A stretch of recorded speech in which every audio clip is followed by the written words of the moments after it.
Next part में हम professor चा को चेयरमैन के पास देखते हैं, जो कि उन्हें डॉक्टर ऑन की सच्चाई बताने आए थे। पर चेयरमैन ये बात पहले ही जान चुके थे, और क्योंकि जब उनका बेटा ही इस प्लान का मास्टरमाइंड है तो वो दूसरों को क्या ही ब्लेम दे। पर प्रोफेसर चा इस बात को ऐसे नहीं जाने दे सकते थे, तो वो चेयरमैन से प्रॉमिस करते हैं कि वो उन लोगों की सच्चाई सबके सामने लाकर रहेंगे।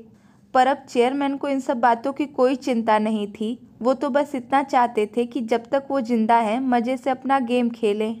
पर बस उनकी प्रॉब्लम ये थी कि अकेले खेल खेल कर वो बोर हो गए हैं।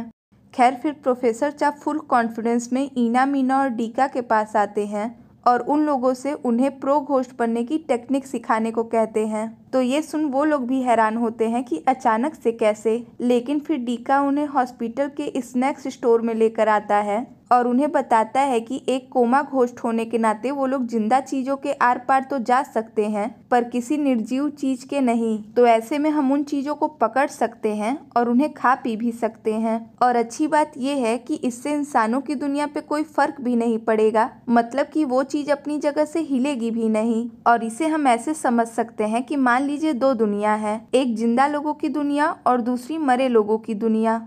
तो ये लोग आराम से आफ्टर लाइफ वर्ल्ड में वो सब यूज कर सकते हैं जो कि इंसान अपनी दुनिया में यूज कर रहा है। पर ये सब देख प्रोफेसर चा बिल्कुल हैरान रह जाते हैं, क्योंकि अभी तक जानकारी के अभाव में वो बेचारे कितना सफर कर रहे थे। खैर फिर डीका उन्हें आईसीयू का गेट खोलना सिखाता है, क्योंकि इसकी उन्हें ज्यादा जरूरत पड़ती है। तो वो उन्हें बिना दिमाग में ये लाए कि वो एक घोस्ट है, नेचुरली गेट खोलने को कहता है। तो उसकी टिप्स फॉलो करते हुए जब प्रोफेसर चा ट्राई करते हैं तो इस बार वो गेट खुल जाता है। और ये देख तो प्रोफेसर चा इतने खुश थे कि जैसे उन्होंने कोई जंग जीत ली हो। पर तभी ईना उन्हें अपने कपड़े बदलने को कहता है, क्योंकि उन्होंने बहुत दिन से वो कपड़े पहन रखे हैं और उसमें से अब बदबू आने लगी है।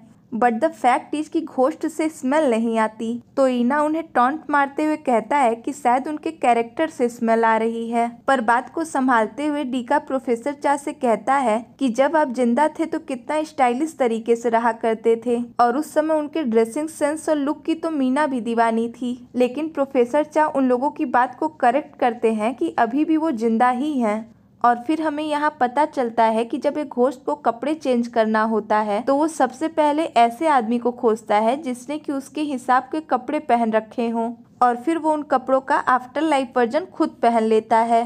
तो ये सब जानने के बाद अब प्रोफेसर चा को भी ये समझ आ गया था कि आखिर सीनियर घोस्ट ने उनके जैसा सूट क्यों पहना था।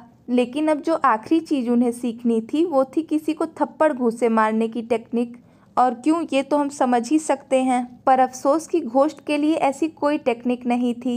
लेकिन ईना उनसे कहता है कि तुम्हारे पास तो दूसरे रास्ते भी हैं, इसमें हम लोग तुम्हें क्या सिखा सकते हैं। वैसे उसका यहाँ मतलब गुशियांग की बॉडी पोजेस्ट करने से था, क्योंकि ऐसा तो सिर्फ प्रोफेसर चा ही कर सकते हैं। तो ये सुन प्रोफेसर चा गहरी सोच में डूब जाते हैं। और फिर नेक्स्ट सीन में प्रोफेसर चा सच में गुशियांग की बॉडी पोजेस्ट कर ऑन कॉल रूम में डॉक्टर ऑन के पास आते हैं, जहाँ की वो आराम कर रहे थे और कमरे में काफी हद तक अंधेरा था। लेकिन तभी अपना नाम सुनकर डॉक्टर ऑन की आंख खुल जाती है और वो गुशियांग को अपने सामने देखते हैं। पर प्रोफेसर चा गुशियांग बनकर नहीं बल्कि यंगमिन चा बनकर उन्हें सबक सिखाना चाहते थे। तो वो यहाँ उन सारी बातों का जिक्र करते हैं जो कि वो और सिर्फ डॉक्टर ऑन जानते थे। तो जहां गुशियांग के मुंह से ये सब सुनकर डॉक्टर ऑन बिल्कुल हैरान थे, वहीं एज एन ऑडियंस हमें ये पता चलता है कि डॉक्टर ऑन प्रोफेसर चा की वजह से डॉक्टर बन पाए हैं। और इसी बात का प्रोफेसर चा को और गुस्सा था कि इसके बावजूद भी डॉक्टर ऑन ने उन्हें धोखा दिया। तो वो गुस्से में डॉक्टर ऑन से कहते हैं कि तुम एक मर्डरर हो, और अगर तुमने अपनी गलती नहीं सुधारी तो मैं तुम्हारी जिंदगी का एक बुरा सपना बन जाऊंगा और तुम्हें बर्बाद कर दूंगा। और आज से ये बात याद रखना कि मैं तुम्हें हर वक्त देख सकता हूँ। पर डॉक्टर ऑन उनकी कही बातें प्रोसेस कर पाते इससे पहले प्रोफेसर चा जल्दी से वहाँ से निकल लेते हैं। जबकि डॉक्टर ऑन गुशियांग से ये सारी बातें सुनकर सच में काफ़ी डर गए थे, लेकिन फिर खुद को थोड़ा संभाल कर वो उसके पीछे जाते हैं। पर वहाँ पूरे कॉरिडोर में कोई नहीं था। और दूसरी तरफ हम गुशियांग को देखते हैं जो कि फिलहाल अपनी सेंस में तो आ गया था, पर वो ये भी समझ गया था कि जरूर कुछ भयंकर हुआ है। और तभी वहाँ हड़बड़ाए से डॉक्टर ऑन आ जाते हैं जो कि उसका कॉलर पकड़ पूछते हैं कि वो ये सब कैसे जानता है। पर अब गुशियांग को तो कुछ आइडिया ही नहीं था कि वो किस बारे में बात कर रहे हैं, तो वो ऐसे प्रिटेंड करता है कि जैसे कुछ हुआ ही ना हो और उन्होंने कोई बुरा सपना देखा है। और क्योंकि डॉक्टर ऑन ऑलरेडी काफी कंफ्यूज थे तो वो उससे आगे कुछ नहीं कहते और वहाँ से चुपचाप चले जाते हैं। और फिलहाल गुशियांग बाल बाल बच जाता है क्योंकि आज तो प्रोफेसर चा ने कुछ ज्यादा ही कर दिया था। और इससे डॉक्टर ऑन काफी कंफ्यूजन में आ जाते हैं कि जो हुआ वो सच था या सपना। पर प्रोफेसर चा तो फुल रेबल के मोड में आ चुके थे, तो वो एक बार फिर से डॉक्टर ऑन को वार्न करते हैं कि अभी तो बस शुरुआत है, आगे देखो क्या क्या होता है।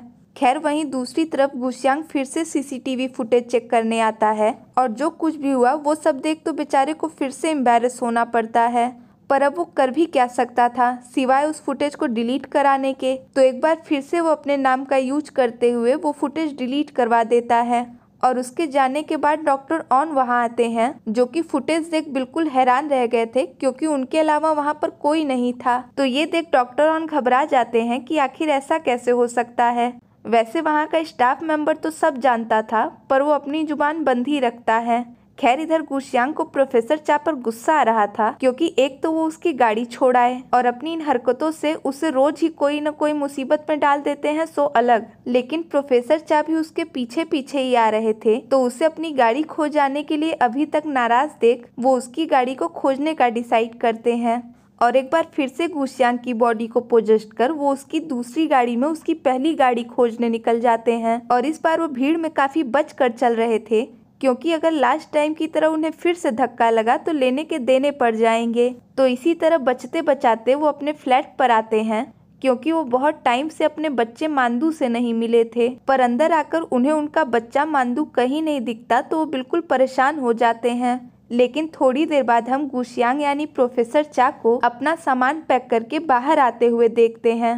पर तभी वहाँ सेजिन भी आ जाती है और गुशियांग को इस तरह से यहाँ देख वो हैरान होती है। पर प्रोफेसर चा उसके सामने गुशियांग होने का प्रिटेंड करते हुए कहते हैं कि बहुत टाइम से ये जगह खाली थी तो वो बस चेक करने चले आए कि सब ठीक है या नहीं। वैसे सेजिन भी नर्स से एड्रेस लेकर इसीलिए यहाँ आई थी। तो गुशियांग की प्रोफेसर चा के लिए ये कंसर्न देख उसे लगता है कि ये दोनों जरूर क्लोज रहे होंगे। पर प्रोफेसर चा उसका डाउट क्लियर करते हैं कि वो दोनों एक दूसरे के क्लोज नहीं बल्कि एक दूसरे से नफरत करते हैं। वैसे अगर गुशियांग अपनी सेंस में होता तो वो भी सेम जवाब देता। पर एक बार फिर से सेजिन गुशियांग से उसकी हेल्प करने को कहती है और बताती है कि प्रोफेसर चा की हालत कुछ ठीक नहीं है। तो ये सुन प्रोफेसर चा उसके साथ हॉस्पिटल आते हैं जहाँ की सेजिन उन्हें उनकी रिपोर्ट दिखाते हुए कहती है कि बाकी सब तो सही है पर कुछ है जो उनके दिमाग को लगातार डैमेज कर रहा है और अगर इसका कोई सोल्यूशन नहीं मिला तो इसका रिजल्ट काफी खतरनाक हो सकता है। तो ये सुन प्रोफेसर चा को सीनियर घोस्ट की बात याद आती है कि अगर वो गुशियांग की बॉडी में इसी तरह से अंदर बाहर करते रहे तो वो अपनी कंडीशन काफ़ी ख़राब कर लेंगे और कभी होश में नहीं आएंगे। इसका मतलब गुशियांग की बॉडी को पोजेस्ट करने की वजह से ही उनका ब्रेन डैमेज हो रहा है। तो जैसे ही उन्हें ये बात समझ आती है वो तुरंत गुशियांग की बॉडी से बाहर आ जाते हैं। पर इस तरह से अचानक से अपनी सेंस में आना बेचारे गुशियांग के लिए तो मुसीबत ही होती है क्योंकि उसे पता तो होता नहीं कि उस समय यहाँ क्या बात चल रही थी। पर अब कवर अप करना भी जरूरी था तो वो कुछ भी बोलने लगता है। तो उसे अचानक से इस तरह कमरे की तारीफ करता देख सेजिन को भी अजीब लगता है। पर इससे पहले कि वो सेजिन को पूरी तरह पागल लगने लगे गुशियांग वहाँ से जाना ही बेहतर समझता है। पर तभी सेजिन उससे उस बैग के बारे में पूछती है जो कि वो प्रोफेसर चा के घर से लाया था। पर अब गुशियांग को तो इसका भी कोई आइडिया नहीं था। तो सेजिन उस बैग को खोलती है जिसमें कि प्रोफेसर चा के सारे ब्रांडेड कपड़े रखे हुए थे। तो प्रोफेसर चा उन लोगों को बताते हैं कि वो किसी और के पहने हुए कपड़े नहीं पहनना चाहते थे और उनके जैसे कपड़ों में ग्रेट टेस्ट वाले आदमी को खोजना भी मुश्किल था, तो इसलिए वो अपने ही कपड़े ले आए। पर तभी सेजिन की नज़र बैग में ही रखे एक पैकेट पर पड़ती है जिसे कि प्रोफेसर चा नहीं चाहते थे कि वो खोले, इसलिए वो गुशियांग को उसे रोकने को कहते हैं क्योंकि अगर सेजिन उसे खोल लेगी तो गुशियांग मुसीबत में पड़ जाएगा। पर तब तक देर हो चुकी थी और सेजिन ने वो पैकेट भी खोल लिया था और उस पैकेट में कुछ और नहीं बल्कि प्रोफेसर चा के बैंक कार्ड्स वगैरह रखे थे। तो ये देख सेजिन को भी काफी अजीब लगता है क्योंकि कपड़ों तक तो फिर भी सही था पर वो उनके कार्ड्स क्यों लेकर आएगा। तो ये देख गुशियांग भी टेंशन में आ जाता है कि कहीं सेजिन उसे चोर न समझ ले। तो वो उसे एक्सप्लेन करने लगता है कि वो जानती है कि उसकी फैमिली कितनी अमीर है और इसे प्रूव करने के लिए वो अपना ब्लैक कार्ड भी दिखाता है जो कि मोस्ट रिचेस्ट लोगों के पास ही होता है। पर अब कोई रीजन तो बताना ही था, तो वो उससे कहता है कि ये कार्ड वो उसके लिए लेकर आया है जिससे कि वो प्रोफेसर चा के हॉस्पिटल का बिल पे कर सके। वैसे इसी वजह से प्रोफेसर चा भी ये कार्ड लेकर आए थे क्योंकि हॉस्पिटल का बिल बहुत ज़्यादा है और सेजिन के लिए ये अकेले पे करना काफ़ी भारी होगा। खैर फिर नेक्स्ट सीन में गुशियांग घर के लिए निकल रहा था और जो कुछ भी हुआ उसी के बारे में सोच रहा था कि जरूर जब वो इससे पहले घर जा रहा था तो उस समय प्रोफेसर चा ने उसे पोजेस्ट किया होगा और अपने घर अपनी चीजें लेने गए होंगे। तो यही सब सोचते हुए वो पार्किंग एरिया में आता है जहाँ की इस बार उसकी दूसरी गाड़ी भी गायब थी। तो फिर क्या था, ये देखते ही गुशियांग का पारा चढ़ जाता है और वो चिल्लाते हुए कहता है कि आखिर ये पब्लिक ट्रांसपोर्ट से क्यों नहीं आते जाते, और अगर मेरी गाड़ी ले भी जाते हैं तो उसे वापस भी तो लाया करें। बेचारा गुशियांग। खैर इसी के साथ ये पार्ट यहीं खत्म होता है। तो आगे की कहानी हम नेक्स्ट पार्ट में जानेंगे। तो प्लीज सब्सक्राइब माय चैनल अगर नहीं किया है तो प्रेस द बेल आइकन जिससे आप कोई अपडेट ना मिस करें, और अगर वीडियो पसंद आए तो उसे लाइक और शेयर भी कर दें। And follow me on Instagram जहां की आप सभी को इस ड्रामा के इम्पोर्टेंट और फनी सीन देखने को मिलेंगे और साथ ही साथ आपके वीडियो से रिलेटेड सारे आंसर भी दिए जाएंगे। तो मिलते हैं नेक्स्ट वीडियो में, तब तक के लिए stay tuned and thanks for watching.